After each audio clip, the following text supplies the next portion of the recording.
This is Brad A. Milford with the Unlimited Business Wisdom Podcast, where leaders, seasoned entrepreneurs, and business owners share their wisdom. It's straight to the point to respect people's time, and because we know knowledge and wisdom turn to business possibility, and possibility mixed with support and action become reality. In this podcast, we discuss leadership, sales, marketing, operations, team development, quality, and finance to drive sustainable results and everlasting impact to make the world a better place. Thanks for joining us. Hey, Robert, welcome to the show. Glad to have you here. Thanks for having me, Brad. My pleasure. And so I would love to share, if you'd be willing to share, well, I hope you're willing to share a little bit with the people watching and listening, a little bit about who you are and what you do, and let them know where you are in the world too, if you would. Yeah, why not? Let's do that indeed. Otherwise, it will be a bit of a weird conversation, right? So my name is Robert Overweg. I'm the founder of the Adaptable Mindset method, where we help people to create mental space, get in touch with their inspiration, both on individual level, on team level, and on organizational level. And we're able to help both SMEs, but also Fortune 500 organizations. I'm located in Amsterdam, but we work all over the globe with many different types of organizations. Nice. The Adaptive Mindset. You have a great website, by the way. I've been to the website, check it out. Did a little bit of due diligence before we meet. I like to do those kinds of things. I'm the rare bird that does those. Not many people do anymore. But I love it. I love what I see. So the adaptive mindset, and it's deep. I mean, you have a great website. There's a lot of information on there as well. Yeah, thanks. We're going to dive in here in a little bit, but before we do, I'd love to know, what's the best thing for you about being in business? Best thing is being able to help people, but not helping them, more like empowering them by creating the space, giving the tools for them to flourish, to explore, to create, to be innovative.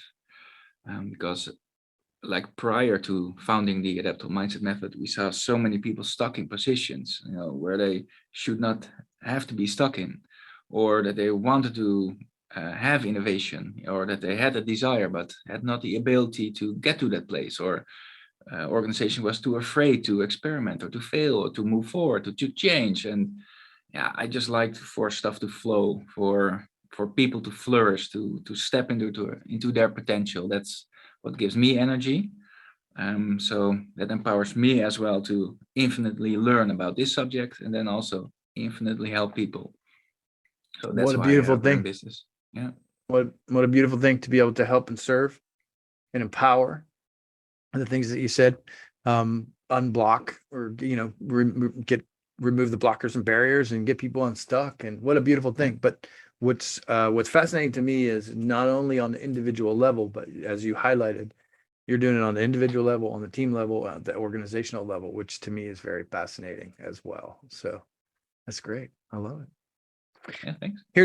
Here's a fun question, Robert. This is one of my favorite questions. So as a system guy, I ask this of everybody, and people have different perspectives, right? So in the stages of business that we go through as entrepreneurs and business owners, we experience a lot of things. And so sometimes we get so much business. We talk to a lot of people who are getting so much business, they're growing rapidly, that sometimes the chaos causes a little bit of overwhelm. Would you be willing to share your thoughts on that? Yeah, I embrace chaos.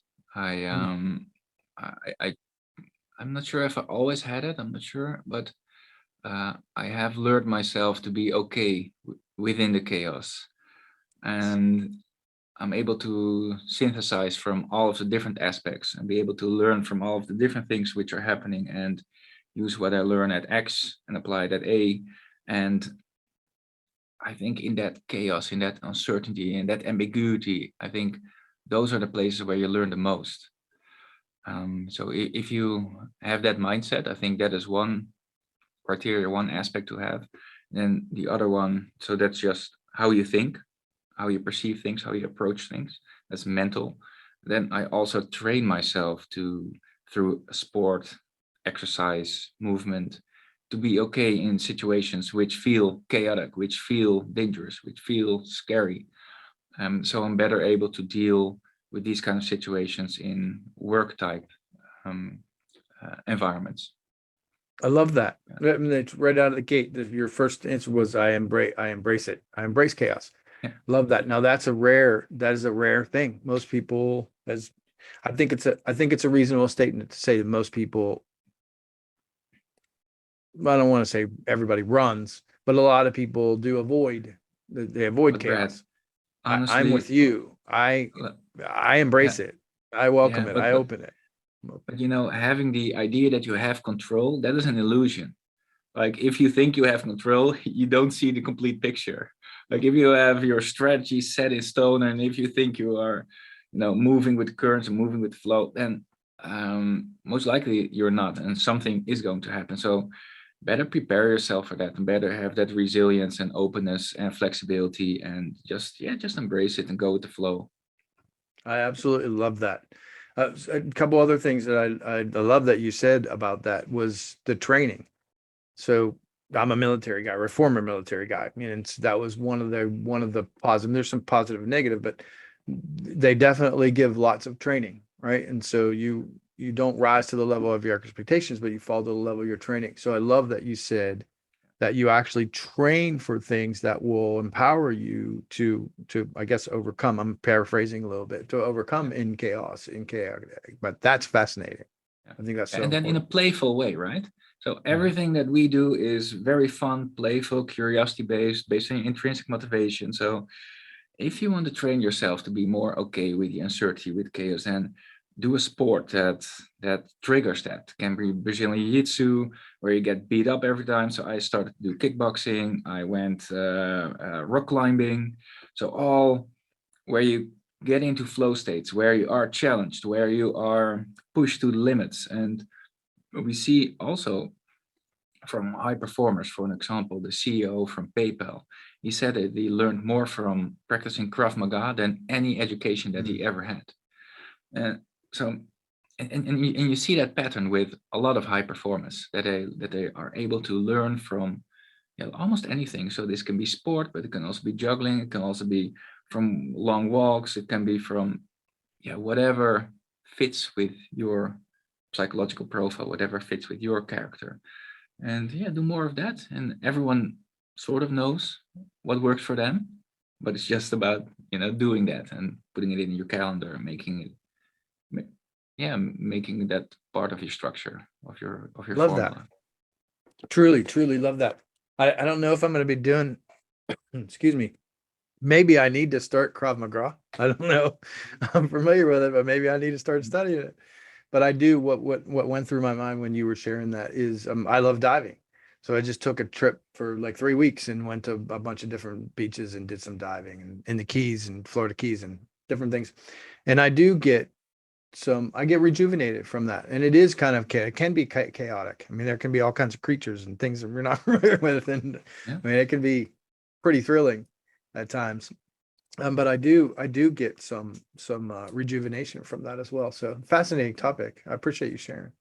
I think it's a lot of it is about energy and staying in touch with the sources that give you energy. And at the same time, we see that a lot of people are in touch with things which fill your mind with negativity, either be it in the news or at work where things aren't possible. So another piece which is part of our methodology is exposure to possibilities, to things that expand the frame of your mind. Because as you know as well, like everyone walks on this earth with their own specific frame of mind. That's how they perceive the world, and they think that's the reality, but everyone has their own reality.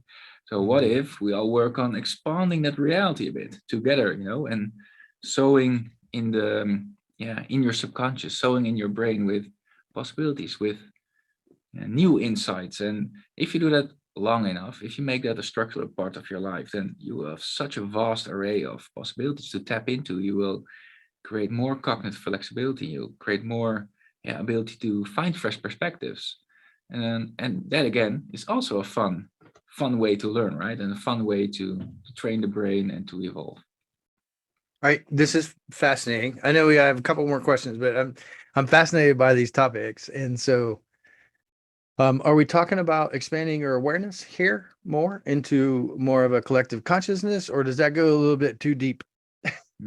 I think often it starts with yourself and doing it first doing it on your own. But if we speak about organizations, then yes, there is part about collective intelligence and collectively helping each other expand your frame of mind. Where previously we saw a lot of organizations which did not spend a lot of time on mind expansion, and yeah, that makes end life a little bit poor and gives underperformance on innovation and on creativity. Well, if we do that, if everyone is continuously expanding each other's mind, we're also continuously learning, we're more in tune with what energizes us, so we're more open and receptive for change and for different perspectives, and it makes just life better and organizations perform better as well. So, yeah. I love it. I love the conversation. I mean, I know some organizations, and we're talking about, entrepreneurship here and business and all that kind of stuff. Some organizations are like, "Ooh, that's a little woo-woo for me." That's a little out there. Yeah. But then other organizations are open to that, and they're searching for people who can speak into that. I mean, because the group think it can be positive, it can be negative. There's different schools of thought, but the collective conscious from within the organization can really be expanded when understood.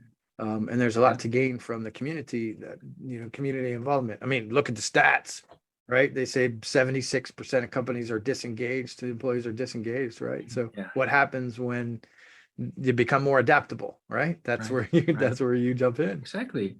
Dude, how can you expect innovation if only like 20% of your people are engaged with work?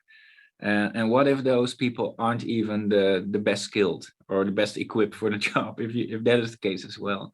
And if you stack on top of that the other data insights that if people are stressed out, then you can have 80% less brain capacity. So what are we dealing with then? Then we are dealing with like non-resilient people. We're stagnant who are, and then if you also have groupthink with little cognitive diversity, then how are you going to prepare for the future? How are you going to adapt? It's going to be a very difficult challenge. And we see more and more organizations tap into the essence of well-being. So we see it at Heineken, we see it at Unilever, we see it at HBC, we see it at PepsiCo. And these organizations also see it back in their performance. That, better engagement, better productivity. For me, that is not the primary goal, but that is a result of taking care of the foundation, actually taking care of business in a sense. I love it. Residual effects, all positive. Yeah. Oh, that's great. Yeah. It's wonderful. Robert, who else successful like yourself ought to be on the Unlimited Wisdom podcast? Yeah, so I very much like my partner, Simone van Nerven, who also has her own project, book, where she helps organizations in finding rebels within the organization. Nice. That's me. Okay, cool. Yeah. And often they are a bit shunned and they are looked at in not the best regards, but actually if you empower them in the right way, these can be your change agents. And actually all great new innovative ideas started with a rebel idea that everyone shunned and everyone thought that's a silly idea. So yeah, that could be a nice guest. That's fascinating. That's a whole nother conversation. I look forward to that because that was me in business. I've been mostly serial entrepreneur, but anytime I've been in an organization, that's what I was considered, the rebel. But if somebody would have embraced me in the right way, I could have delivered for them things that they couldn't even imagine. Right. And that is a powerful space. I love that. Yeah. Thanks for sharing. Sure. Back to you. We're going to get to the crux of this, right? So what piece of wisdom, and I know it's hard to share just one piece, but give us some of your knowledge or your wisdom, if you would. Like, what piece of wisdom would you share with other business owners? Yeah, so I think it's time now to also spend time on working on mindset, on creating the right space for people to get in touch with what energizes them, to work on their mindset, to find what their formula for success is. Also, when it comes to well-being. And if you look at all of these things like mindset, input, and also movement, then you've got a very beautiful triangle. And all of these things influence each other, and all of these things, they create more openness to new ideas. They create more resilience. They create more cognitive flexibility. That is what we see. And if you want, for example, your company to change, work data driven, or apply robotic process automation, all of these things, they require openness of the mind. They require for people to be able to take a different perspective of how it can help their goals, how it can help the organization. So if you work on that, you'll have less of the, nah, it won't work here, or this is how we've always done it. Those Oh, are the things that you hear often in organizations.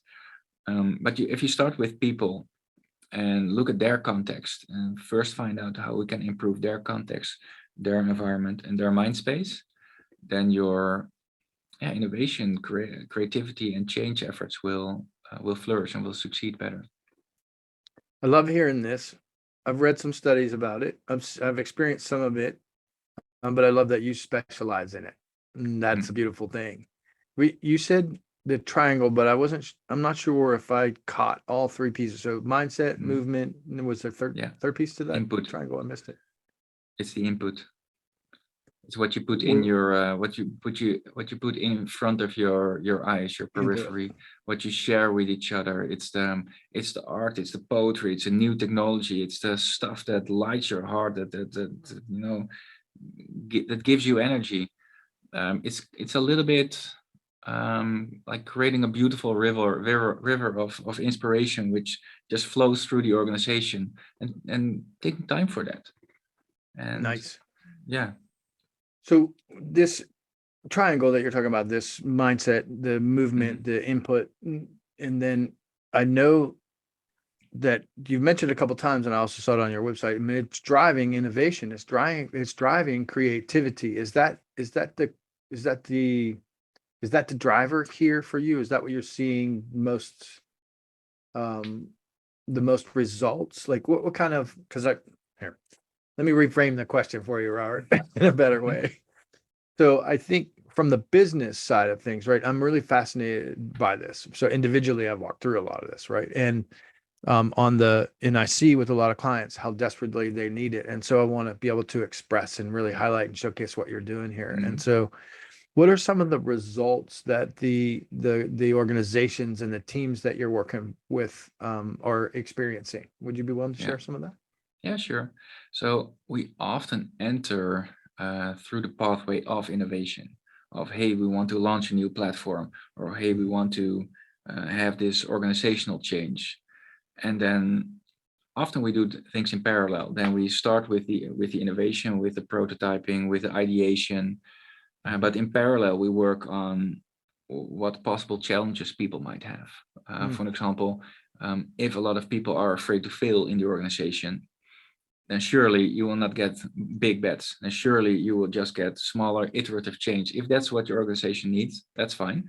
But if you want like larger types of innovation, then you do need the ability to develop your own vision, deal with the ambiguity, with the uncertainty, with the not knowing, all the things that we already went through. That's all part of change and innovation. And you see from the data that even people who say that they want creativity, that they can subconsciously reject it, especially when there's more anxiety involved. So it's just a good idea to create the right environment for people to explore that. And we work with large organizations, from eBay to Chanel to Heineken, to create that space, to launch new projects, to work in different ways, to create more speed. But it all, for us, it all starts with the mindset and with the right environment. I love this. Speed, innovation, creativity, all those things that companies want, right? And they're just not sure how to get them. They're not sure how to, they talk about them, but they're not sure how to actually implement them. Yeah. So this is great. This is wonderful. Yeah, we create a willingness for change, right? A willingness and openness for change, and and a desire, but the desire starts from within the people instead of that it's laid on top of them from top down. So they're less forced. They're not forced, actually. They want to create it themselves, and it comes from them. So they are more energized, more empowered, and more able to do so as well. Beautiful thing. Absolutely beautiful thing. I don't think this topic, this conversation is discussed enough in the world that we live in today. So this is great. I'm grateful for you and the work that you're doing, and I want to see it more widespread. It's definitely needed. Look, we all know. I don't think there's a person that would be listening or watching that doesn't acknowledge and hasn't experienced some kind of toxic culture in business throughout their career. And let's begin to eliminate that. Right. Let's begin to minimize that. Yeah. Right. Yeah. So that's great. Robert, this is fascinating. I absolutely love this. I know that we could talk about this for hours. We have a limited time on the podcast. Is there anything, there's something I'm interested in. It's like, I love diving into the actionable side of things. Like, if there's somebody listening and watching, maybe on the individual level, perhaps they're involved in an organization, right? And they're saying like, yeah, I wish my company would get involved in that, right? But what can I do as an individual? What can I do to better this? Do you have any advice or wisdom that you would share with them? Something that they can step into to lead from the lead, you understand my question. I'd pass the mic to you. Yeah. So what I always say is, don't wait for permission. Don't wait for the right moment. Don't wait for someone else to create that space. Why don't you create that space? And often you know what is needed. Maybe you need a few tools. Maybe you need a few forms of insights or methodologies, and you can find those on our website. Most of them are for free. There's also a very cool exercise that you can do with your team, which looks into what are everyone's things, what energizes them, how well they are integrated into their lives. There's also an entire blog post on new technological innovations that can really speed up the innovation within your organization. And those are already two building blocks that you can experiment with, play with. And if no one's listening, then just do it on your own. And then at least you will learn. And if then no one wants to evolve with you or contribute to it, then could be that you're not in the right place. That could also be the case, right? Yeah. So good point. Yeah. So for me, it's always about flowing, moving forward, and also creating your own space. Don't wait for other people. But do bring them on board, of course. I love it. That's great. And reach out to you, of course. Yeah, you can do that as well. Yeah, I love it. No, this is great. Fascinating conversation. Very needed. I mean, I think that there's so needed in the market that we're in today. So thank you. I celebrate you. I ask everybody this question before we go to how they can get in touch with you and, the fascinating initiatives we're working on right now. I'm fascinated because we live, in Amsterdam, they probably know this, but here in the States, sometimes we need reminded, right? But we work to live, not live to work. And so I love asking every guest, what's the most fun vacation you've ever had? So when we vacation, we go to Amsterdam. So you living in Amsterdam, what do you do? Yeah. Well, funnily enough, I actually try to integrate a little bit of vacation in every day. So sure, I have had beautiful vacations in Japan, in Thailand, etc. But I don't want to live my life just for those few weeks. So I try to create space as well during the day for exercise, for walks, for fresh perspectives. And that makes me so much more productive. And the how many things I'm able to read and how many fresh perspectives I'm able to develop, and by taking the walks or exercising, it allows you to resynthesize with all of the things. Let your subconscious do a little bit of the problem solving, and that is so valuable in this day and age where everything is hectic, everyone jumps from meeting to meeting. So I'm actually able to add a lot of value for organizations, or we are actually able to do that by living life in a little bit more of a balanced way. And of course, it can be crazy in my life as well, right? Where we just work 24/7, but there should be space for those kind of things, and then you will perform better as well. I love it. I absolutely love it. And a little vacation every day. That's a great reminder for all of us who work so hard to actually build some time in there, create some boundaries. It's a great reminder for everyone. And I love that you mentioned walks several times. I saw a clear pattern in there. Like, get out, take a walk, turn everything off. I'm a big advocate of that. I love that. And I learned that, Einstein and Tesla and a lot of very creative people have always done that. So I love hearing you say that several times. I wanted to highlight that pattern that you mentioned. It's like, turn it off, take a walk, let the mind just, do what it does. And Can I that's a chime in on beautiful that? thing. It's like, if you're like feeling down, pissed off, or grumpy or whatever, go for a 30-minute walk and see how you're at the end. And then often you're like, what was the issue again?